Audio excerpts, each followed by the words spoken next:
Hello everyone and welcome to the online classes of Lalbagh Girls. I am your Ekta ma'am and today I am making this video for class 9th students and my subject for you all is commerce.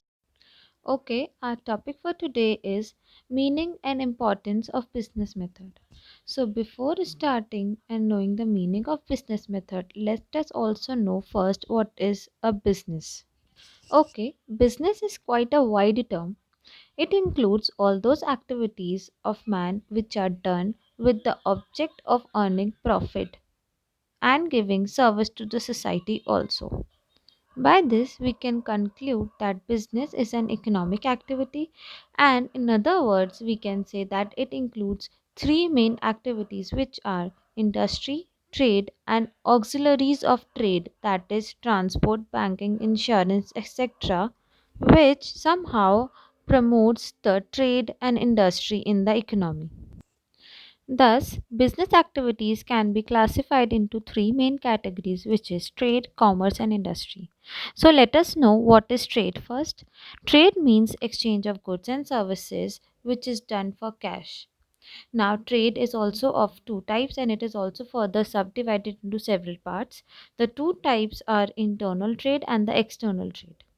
Internal trade means the trade which is carried on within the national boundaries of the country, and it is of two types, the wholesale trade and the retail trade.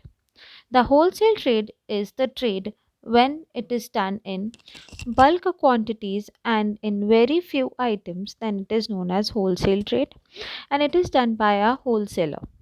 Second is the retail trade. When the trade is done in small quantities and in number of varieties, then it is known as retail trade and it is done by a retailer. So the chain goes like first producer, second wholesaler, third retailer, and fourth is the consumer. So, when the producer and the consumer cannot interact with each other and the producers cannot reach their consumers directly, they take the help of the middlemen. So, who are the middlemen? These wholesalers and the retailers are the middlemen because they carry the goods from the producer to the ultimate consumer. Okay, the second type of trade is the external trade. It means that trade which is done between the two countries. Now, it is also further divided into three parts, which is import trade, export trade, and interport trade. Import trade is when a country purchases goods or services from other country, then it is known as import trade. Export trade means that when a country sells goods or services to other countries to earn money is known as export trade. And interport trade is trade between two ports or import of goods only for the purpose of free export is called interport trade. Now, second business activity is commerce. Now, let us look what commerce is. Commerce has brought an all round revolution in the economic life of a man. It is the sum total of the activities concerned with the placing of production of the industry before the ultimate consuming public. It provides the necessary link between the producer and the final consumer of the goods. It aims at ensuring proper distribution of goods and it also ensures that goods are supplied at the right place in proper quantity and at the time when they are required is commerce.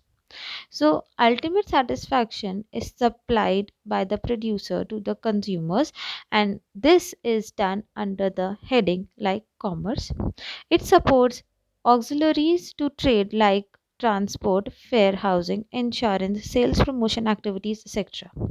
The most important function of commerce is collection and distribution of goods in the economy, which are produced by the producers and are to be consumed by the ultimate consumers there.